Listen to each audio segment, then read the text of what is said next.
फटे पुराने और मैले कपड़ों में वह एक दुकान के पास पहुंचा। साइकिल से उतरकर उसने जेब में हाथ डालकर पैसे निकाले।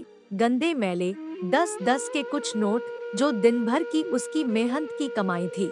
गिनना शुरू किए तो उसके चेहरे पर मुस्कुराहट थी और उसकी ढलती उम्र और गुर्बत की परेशानी के कारण चेहरे की मुरझाई और झुर्रियों वाली चमड़ी पर थोड़ी सी खुशी झलक रही थी।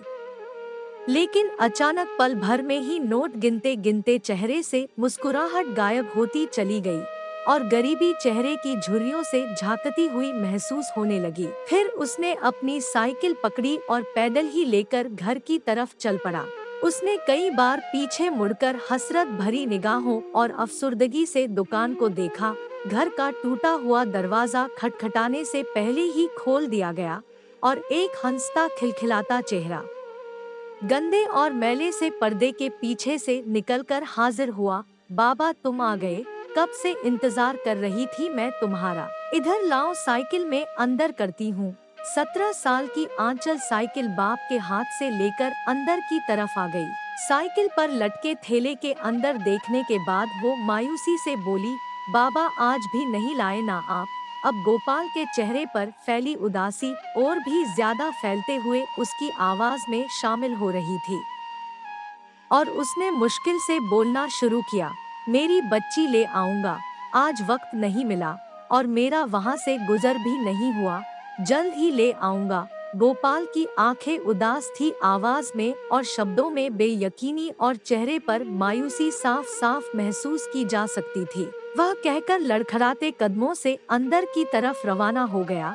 आंचल सब्जी का थैला साइकिल से उतारकर बाप के पीछे चलती हुई अंदर आ गई। तभी आंचल की माँ ने धीरे से कहा, कोई बात नहीं, वह नादान है, कुछ भी फरमाइश कर देती है, तुम उसकी फरमाइशों पर इतनी तवज्जो ना दिया करो। सूखी रोटियां और रद्दी अखबार खरीदने और बेचने वाले हम जैसे गरीब अक्सर ही फरमाइशों का गला घोट देते हैं। वह अभी बच्ची है, सीख जाएगी कि गरीब की फरमाइशें पूरी करने के लिए रात की रोटी से भी हाथ धोना पड़ सकता है।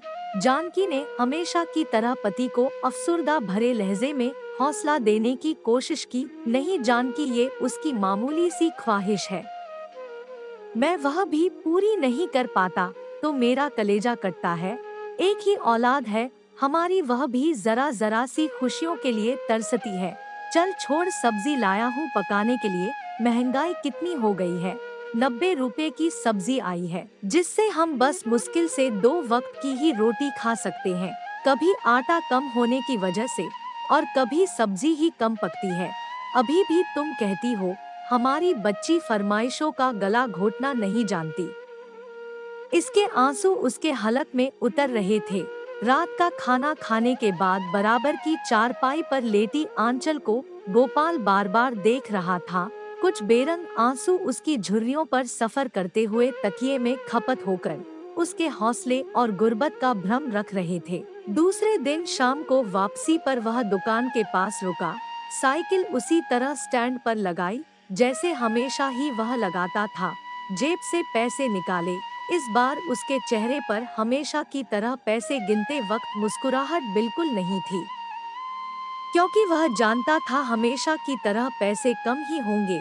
उसने कुछ नोट अलग किए और दुकानदार को देते हुए सुकून का सांस लिया। उसने सौदा लिया, उसको खुशी थी और अब की बार वह साइकिल पर बैठकर तेजी से घर की तरफ रवाना हो गया। हमेशा की तरह आंचल ने दरवाजा पहले ही खोल दिया और बाप का मुस्कुराकर स्वागत करते हुए साइकिल पकड़ी। लेकिन इस बार आंचल ने अपनी फरमाइश के बारे में कुछ नहीं कहा, क्योंकि वो बाप के चेहरे पर उदासी, मायूसी और खाली हाथ आने से शर्मिंदगी के बदलते रंग नहीं देखना चाहती थी। वह साइकिल से काला सब्जी का थैला उतारकर अंदर की तरफ रवाना होने लगी कि तभी गोपाल ने उसका हाथ थाम लिया और एक थैला उसके हाथ में रख दिया। आंचल तुरंत समझ गई थी कि उसमें क्या है। आज तो ले आए। उसने बाप को खुशी से गले लगाया और गोपाल ने उसका माथा चूमा। माँ देख, आज घर में सब्जी भी आई है और साथ ही मेरे लिए दही भल्ले भी। वह सब्जी का थैला माँ के हाथ में देकर अंदर की तरफ भाग गई। जानकी पति के चेहरे का सुकून देखकर खुश थी। उसने सब्जी का थैला खोला और फिर हैरत से देखती रही। यह क्या है? इसमें तो सिर्फ मिट्टी के ढेले हैं। जानकी हैरत से चिल्लाई। गोपाल ने आगे बढ़कर फौरन उससे चुप होने को कहा। ऊपर वाले के लिए जानकी चुप हो जाओ, आंचल सुन लेगी तो उसके चेहरे पर मैंने अभी जो खुशी देखी है वह खत्म हो जाएगी। न जाने कितने अरसे बाद वह दिल से खुश हुई है। सिर्फ 50 रुपए जानकी, सिर्फ 50 रुपए।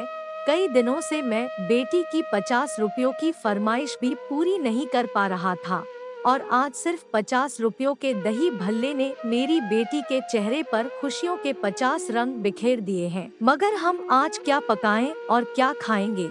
जानकी ने हैरत से पूछा। एक रात भूखे रह लेंगे तो कयामत नहीं आ जाएगी। तुमने तो कई बहारों में मेरा साथ दिया है, दर्द भरी जिंदगी जी है, अब एक रात और जी लो। गोपाल ने जानकी का हाथ पकड़ा और माथे को बोसा दिया।